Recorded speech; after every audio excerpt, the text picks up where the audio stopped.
The Texas sky stretches out, a vast and silent witness. It covers endless fields of sunburnt grass. A dry wind whispers over the land, carrying dust and the scent of distant rain. It is a landscape of immense scale, of quiet power. But in the shadows of the gleaming cities, another kind of life unfolds. Here, under overpasses and along forgotten riverbeds, people drift like ghosts. They move through the canyons of steel and glass, their faces etched with stories of survival. They are the unhoused, living at the edge of a world that rushes past them, their presence a quiet, constant question. Their days are governed by simple needs: the search for shade from the relentless sun, the quest for a safe place to rest when darkness falls. They carry their few possessions with them, a history contained in a backpack or a shopping cart. The sounds of the city form a constant backdrop. Distant sirens wail. Traffic hums a low, unending song. For these individuals, the urban landscape is not a place of opportunity, but a wilderness of concrete and indifference. They navigate it with a quiet resilience, their movements often unseen, their struggles unheard by the millions who share their city. Each person is a universe of experience. Some are here after losing a job. Others fled a home that was no longer safe. Many carry the invisible wounds of trauma, their minds a storm that mirrors the chaos around them. They gather in small, shifting communities, finding a fragile sense of belonging in shared hardship. They watch the world from the outside, their connection to it frayed and tenuous. The rhythm of their lives is slow, measured not in hours and appointments, but in the rising and setting of the sun and the gnawing ache of hunger. They are a part of the Texas landscape as much as the scrub brush and the live oaks, but they are a part of it that many choose not to see. They exist in the spaces in between, in the margins of society's grand design.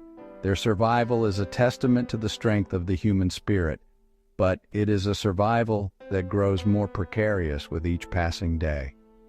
A new and silent predator has begun to stalk these fragile communities, a danger that is nearly invisible and utterly unforgiving.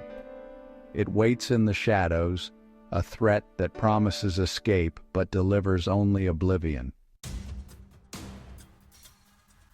Across the state, a dark tide is rising. It is a substance so potent that a few grains can be lethal. Fentanyl, a synthetic poison. It arrives silently, a whisper of relief that quickly becomes a scream. It is often hidden, mixed into other drugs without the user's knowledge. For those living on the streets, already grappling with despair and disconnection, it presents a terrible temptation. It offers a momentary escape from the cold, the hunger, the loneliness, a brief peace in a life defined by struggle. But this promise is a lie. The connection between homelessness and addiction is not new. The street is a hard place, and self-medication is a common, tragic response to unending stress and mental anguish. But fentanyl has changed the nature of the threat. It has turned a chronic struggle into an acute crisis. An overdose can happen in an instant. A person seeking a small moment of relief can be gone before help can ever arrive. This poison does not discriminate. It preys on the vulnerable, turning their search for solace into a final, fatal gamble. The stakes have never been higher. In homeless encampments, the presence of fentanyl hangs in the air like a storm cloud. The fear is palpable. People watch their friends, their street family, succumb to this invisible killer. The sounds of sirens become more frequent, a mournful cry that signals another life lost. The crisis deepens the isolation, breeding mistrust and paranoia. Who can be trusted? What is safe?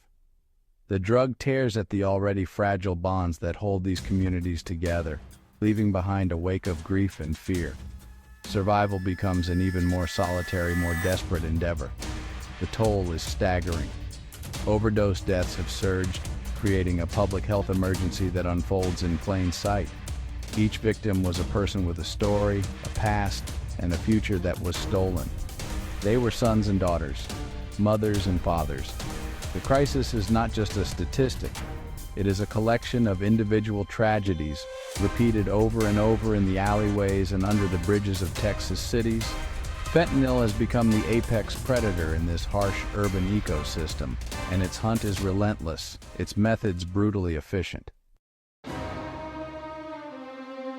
The growing crisis does not go unnoticed. From the gleaming Capitol building to City Hall chambers, leaders grapple with how to respond. The debate is often loud and contentious. One side calls for compassion, for treating addiction as a health issue.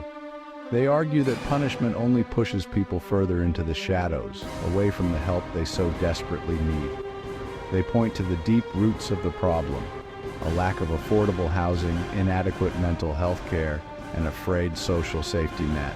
Theirs is a call for healing and support. On the other side, voices rise with demands for order and public safety. They see the growing encampments and open drug use as a threat to the community. They argue that policies of decriminalization have failed, enabling the crisis to spiral out of control. They call for stronger enforcement, for clearing the encampments and giving law enforcement more power to intervene. For them, the priority is restoring a sense of security to public spaces, believing that a firm hand is necessary to break the cycle of chaos. These two opposing views create a deep rift. This tension is visible on the streets themselves. A city may try a health-focused approach, sending outreach workers to connect with the unhoused. But then, state policies may push for a crackdown, leading to sweeps that dismantle encampments and scatter their inhabitants. These conflicting strategies create a confusing and unstable environment for everyone. For the homeless, it is a constant cycle of disruption. No sooner do they find a small measure of stability than it is uprooted, forcing them to start over again, more distrustful and disconnected than before. The political struggle often overshadows the human one. As officials debate budgets and pass laws, the people at the center of the crisis remain trapped. A corporate headquarters moves and it becomes a political weapon, with blame cast upon the city's approach to homelessness. The complex reasons for a company's decision are lost in the noise. The focus shifts from the people suffering to the politicians sparring, and the real life-and-death struggle on the ground fades into the background, unheard beneath the roar of political theater. For those living without a roof, finding help is like trying to catch mist. Treatment centers exist, but they are often miles away. A phone is required to make an appointment. A state ID is needed to fill out forms. These are simple things for most, but for someone on the street, they are insurmountable mountains. How do you keep an appointment when you have no way to get there? How do you stay clean when you must return to the same environment, surrounded by the same triggers and the same despair, every single night? The system itself can feel like an adversary. It is a maze of bureaucracy, of long waiting lists and strict rules. A person struggling with addiction and mental illness may not have the capacity to navigate such a complex path. A missed appointment can mean losing your spot. A relapse can mean being kicked out of a program. These systems are often designed for people who already have a foundation of stability, a foundation that the unhoused simply do not possess. The very help that is meant to save them remains just out of reach. Outreach workers are the foot soldiers in this unseen war. They venture into the encampments carrying water, food, and the life-saving overdose reversal drug, naloxone. They work to build trust, one quiet conversation at a time. They listen to stories, they offer a hand, but they are overwhelmed. There are too few of them, and the scale of the need is immense. They can revive someone from an overdose, but they cannot offer them a home. They can provide a referral to a clinic, but they cannot guarantee a bed will be available. Their efforts are heroic, but they are patching a dam that is collapsing. Every person they save is a victory, but they know that the underlying conditions remain unchanged. The individual returns to a life of constant threat, where fentanyl waits around the next corner. The workers see the revolving door of the crisis up close. They see the hope in someone's eyes when they decide to get help, and the crushing despair when the system fails them. It is a slow, grinding battle fought in the shadows, far from the public view. Sometimes the most hopeful ideas falter. In other parts of the country, bold experiments were launched. The plan was to stop treating drug use as a crime. Instead, it would be seen purely as a health issue. The goal was noble, to lead people toward treatment, not jail cells. Money was poured into new services. The hope was that, freed from the fear of arrest, people would willingly seek help. It was a strategy built on compassion, a belief in the power of a second chance. But the reality on the ground proved far more complicated. In places that tried this approach, public drug use soared. Fatal overdoses did not decrease, they climbed higher. The health services, though well-funded, were underused. Very few people who were given a resource card instead of a criminal charge ever called the hotline. The vital link between the offer of help and the acceptance of it was somehow broken. The policy, designed to reduce harm, seemed to inadvertently create more of it. This has led to a painful reversal. Faced with public outcry and a worsening crisis, lawmakers have begun to retreat from these purely health-based models. They are restoring penalties for drug possession, creating a choice between treatment or the justice system. It is a compromise born of frustration. The initial vision of a compassionate, enforcement-free approach has collided with the harsh realities of a powerful epidemic. The debate now is whether compulsion is a necessary tool to save lives. Can someone be forced to save themselves?